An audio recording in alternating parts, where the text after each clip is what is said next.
Welcome back to the channel, everybody. I am Mick Alpha Name. Hope everybody's doing well out there. We have some big news today. Let's just start off with Algorand, and then we will transition into the XRP news. There's a lot of stuff happening today. This was a good day, by the way. Let's begin here. This is on yahoo.com. Algorand does it again via Koi banks. Here's the article. Nigeria to launch major crypto initiative, IP exchange marketplace, and wallet on Algorand in partnership with Developing Africa Group and Koi banks. This is huge. Let's get right into it. So read this little tidbit here. I told you Africa's doing very well. They're going to be doing very well in the future. A lot of money's going to flow out of Africa. And this is why the bank coins have been trying to get into Africa and plant roots in Africa. You have Stellar in Africa, as well as the United Arab Emirates. You have Algorand deep in Africa. You have Cardano is not a bank coin, okay? They do have utility via ScanTrust as a traceability protocol, and so I keep my eye on Cardano just because of that. But they are also in Africa, so all of these regions: Latin America, Africa, Southeast Asia, Europe, all of these places are going to be exploding in the future. Economies are going to be doing a little bit better, hopefully. Because, and here's the thing, I have to say that with a little bit of hesitation now, just because I've seen monetary policy. Some of the regions, the monetary policy is not so bad, but when it comes to like Europe, the monetary policy hasn't been that good. So the technology is great. The capability of having the economies do better, bringing more capital and having them flow over the blockchain, over the distributed ledger technologies like Hashgraph and blockchain. It's there, but the people stand in the way. Not the people, but the governments stand in the way because of their ignorant monetary policies. That's why we have to pay attention to monetary policy. So, but anyway, other than monetary policy, hopefully those things get better. Those regions stand to explode, and the money's going to be beautiful, and that's going to make those prices raise a toe. Okay. All right. Now let's read this little article, tidbit here. The Nigerian government has signed a 3-year exclusive IPR intellectual property right agreement with Developing Africa Group to launch a nationwide wallet, which will enable the international commercialization of all IP forms being created and registered within the country. All that is unbelievable. Algorand, you did it this time. Whoa, Koi banks, you really did it this time. Let's keep going here. It says, which will enable international commercialization of all IP forms being created and registered within the country, both locally and internationally. In this context, the IPR exclusivity, what the heck happened right there? I was like, sorry, I made myself laugh. Exclusivity agreement consists in the government granting Developing Africa Group, a regional software development company, to build the country's official platform for its people to be able to upload any form IP rights and trade, sell, or exchange them abroad, which, while collecting the royalties and proceeds of these operations on their wallets. IP forms reached by the above mentioned agreement include, get a whiff of this, include trademarks, patents, all forms of copyright, such as songs, lyrics, videos, shows, lectures, podcasts, and all forms of streamable content. Woo! Man, that money is going to be something amazing. And the good part about, look, this is the best part about the bank coins. You see, it's not only the holders of protocol that make money. I mean, if all this goes according to plan and they're using it the way that will be beneficial to those holders of Algo and Algorand and such like that. We'll see how it goes. But it's also beneficial to the people on the ground. The people in those countries are going to be making an exponential amount of money using these particular systems, saving an exponential amount of money, having capital to play around with and allocate. So what am I saying here? Everybody wins in these cases. And that's the beautiful part about these particular things. So it says, the Developing Africa Group has chosen Koi banks. Remember, I told you, keep an eye on Koi banks. They've been doing a lot in Latin America, with the government's approval as the tokenization and payments engine to be utilized in the country, and the Algorand blockchain, the protocol to build on top of. Coinbase, the leading Latin American asset tokenization and blockchain financial infrastructure company, will be in charge of implementing the wallet. The token both for the IP being sold and stablecoin equivalent to the Naira. Sorry about that.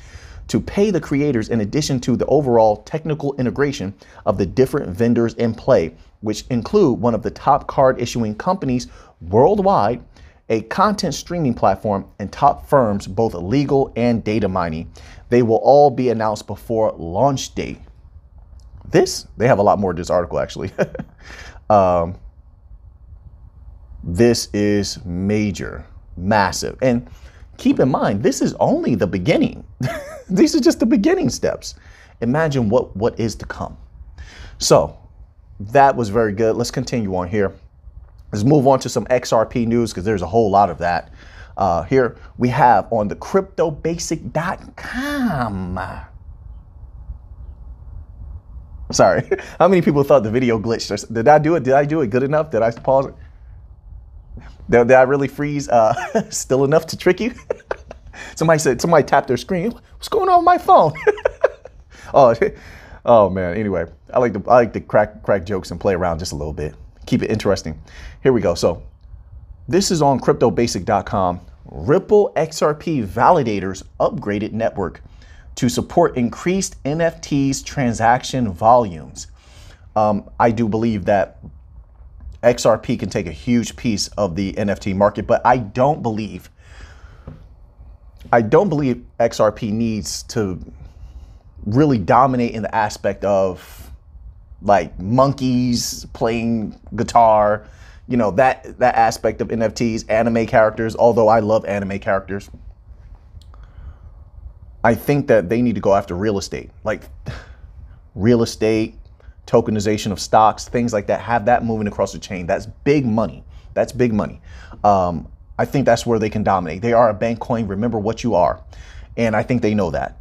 And they want a piece of that. That's why I think they're getting in. They're not getting in for Bored Apes or anything like that. Like, Ripple goes after the big money, and I don't think they have time to waste on small things. But we'll see how this plays out. But this is very, very good. So this is another thing that I love about Ripple. They always check, double check, and triple check before they put something out. They have one of the best products on the market.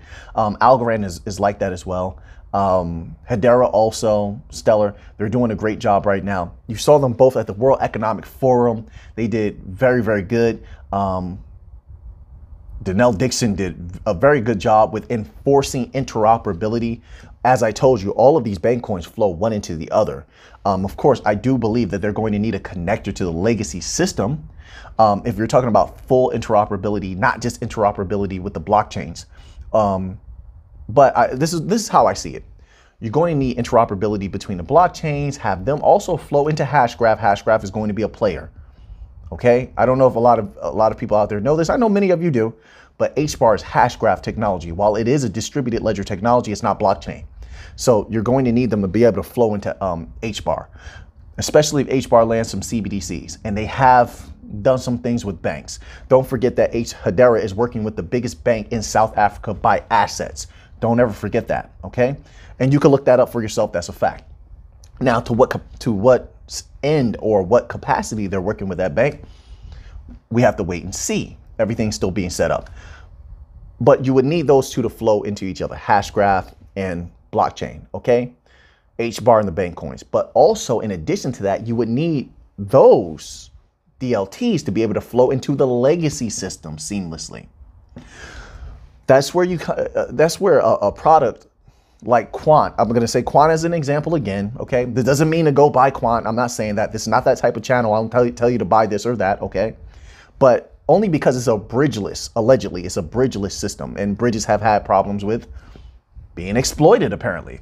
So because of that, I think, and the connections that Quant has, I think they could use something like that to make sure that the DLTs, distributed ledger technologies, blockchain Hashgraph can flow into the legacy system without a problem. This is on cryptonomist.ch, okay? And this is an article titled, "A Fed Report Explains Crypto Investment Habits."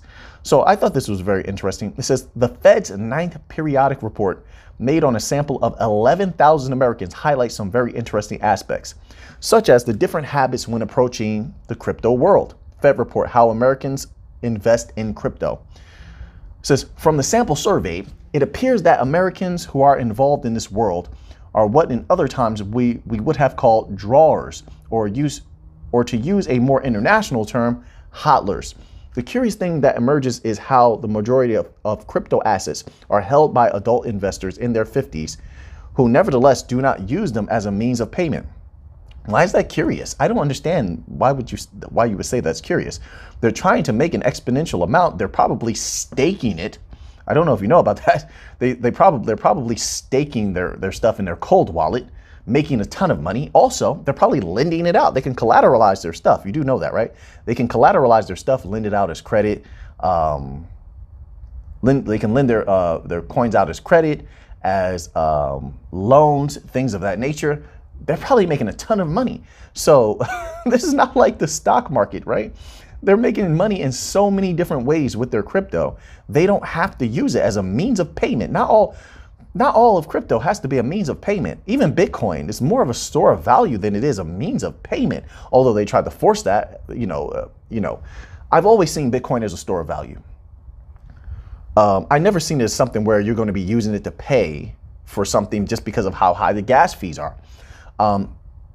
So I don't understand that statement. Let's continue on here. It says, those who do transact in cryptocurrencies turn out to be only 12% of the sample, and they have very specific characteristics. Are you including the people that are using stablecoins? Because a lot of the crypto cards are utilize stablecoins to make payments, right? So then there's the question of, are you including stablecoins in this survey that you did? Because a lot of people are using Coinbase cards, Crypto.com card, Uphold card to pay for things everywhere.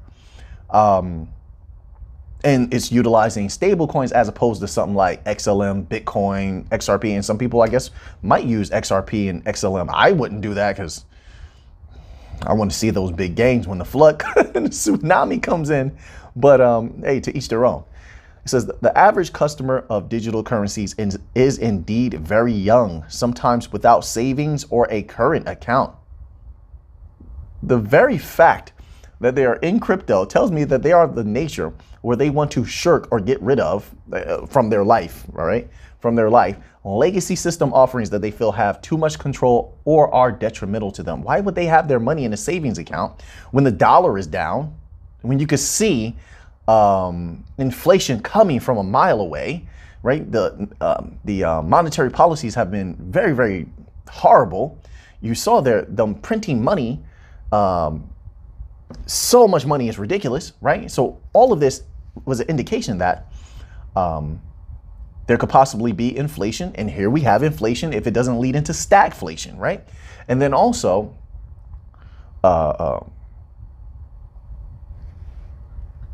there's so many reasons. There's so many reasons. So they would not be of the nature of people who would want to endure such negatives on themselves. So of course they wouldn't have a savings account. You wouldn't know how much money they have because they probably have their money in privacy coins, and you can't trace or track that. You don't know what they have.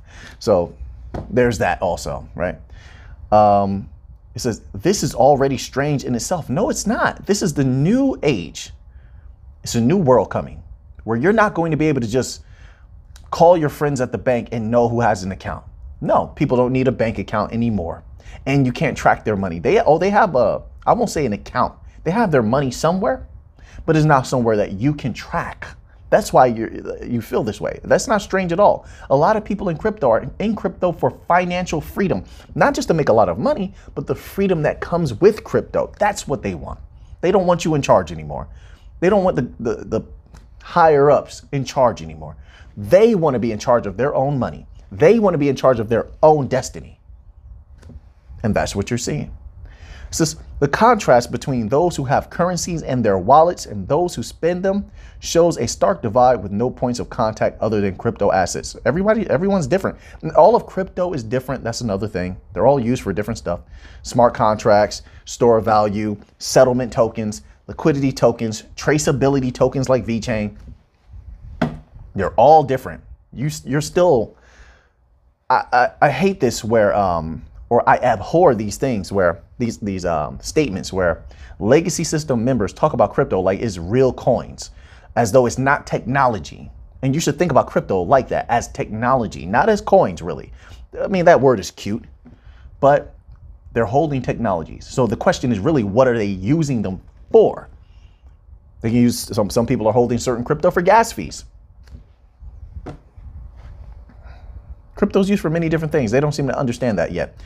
The report also highlighted that the state of Americans' pockets, okay, that's a very lay way to say that. According to the report, financial well-being has never been higher. Wait, let me read that again. Are they saying, did they say that the way that I'm reading it? What?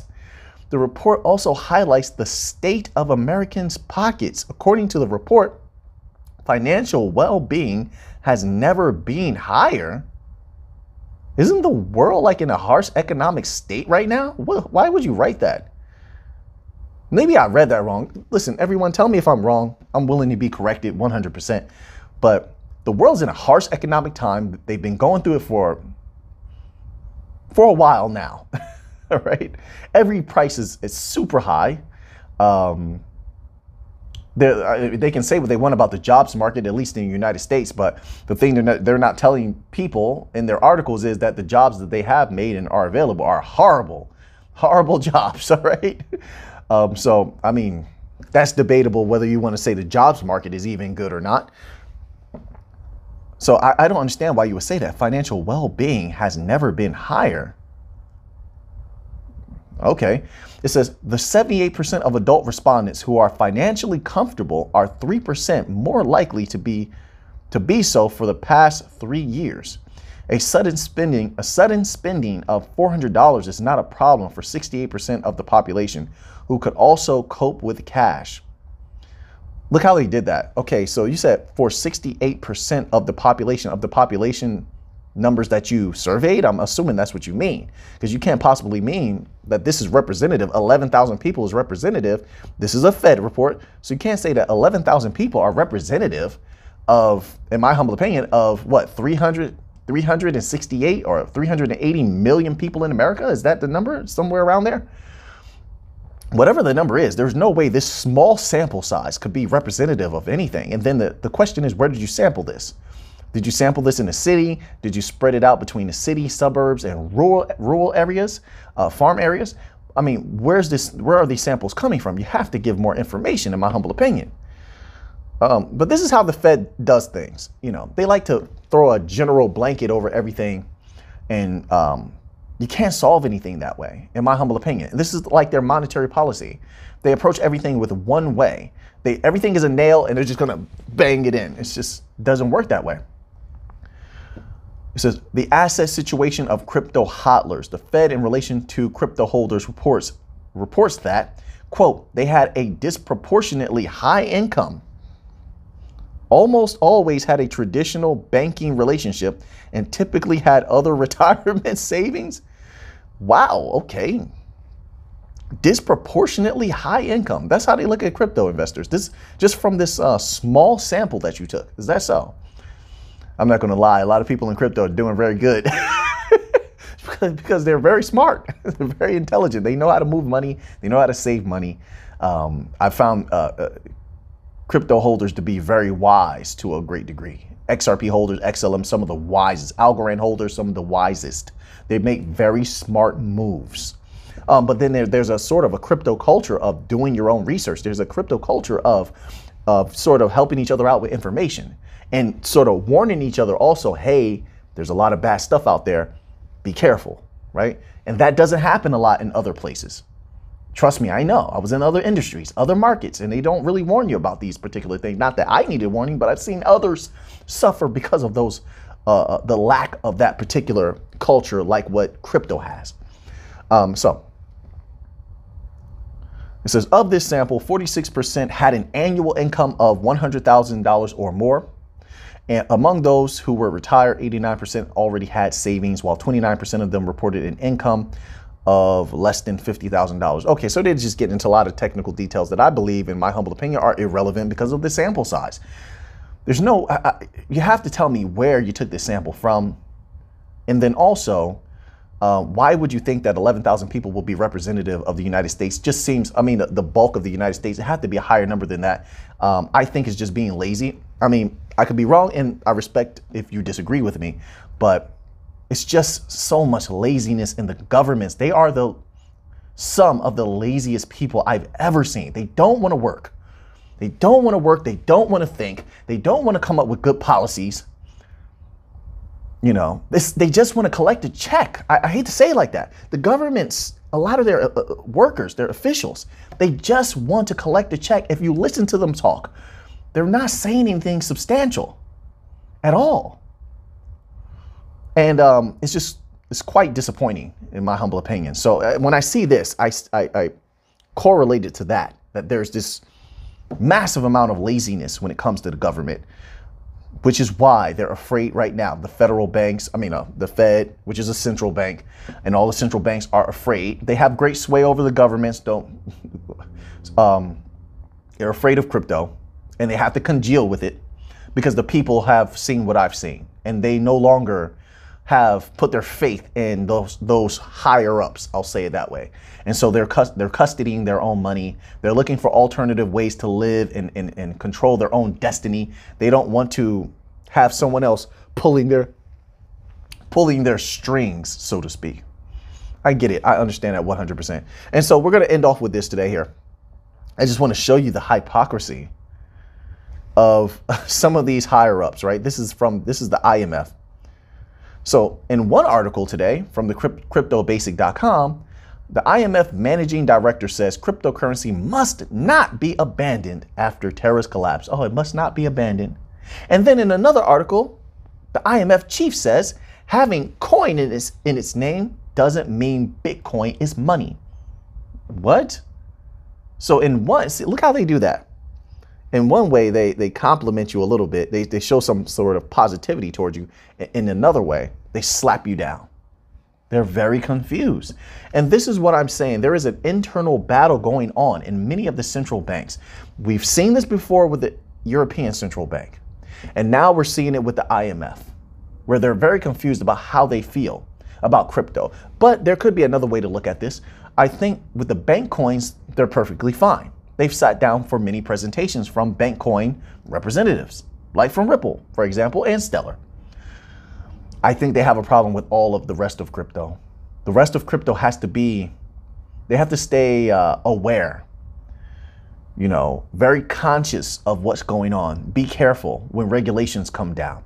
And I'm not just talking about the scam coins and meme coins, rug pulls. Those will go away. But I think, some legacy crypto holders, legacy crypto asset holders have to be careful. It doesn't seem like they like Bitcoin. The bankers, the central bankers, they don't like Bitcoin at all. That's a huge concern, in my opinion. Like, I don't hold Bitcoin at all. But if you're a Bitcoin holder, I would just say keep an eye on these types of things, right? The bank coins are good right now. They're going to need them. XRP, XLM, Cello, Algorand. You saw them on the World Economic Forum. Two great representatives there in Ripple and Stellar. Algorand is right behind them. Not even right behind them. I don't like to say it like that, but you get what I'm saying. Algorand is right there with them. Hedera, I don't even have to say Hedera is not going to have a problem. We have Google, FIS, a supervisory entity, 4 banks sitting on your governing council.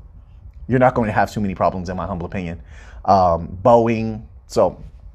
But the rest of crypto, be careful. That's all I'm going to say. So now that you have that information, what are you going to do with it? I know what I'm going to do with it. So until next time, let's get to the Monday.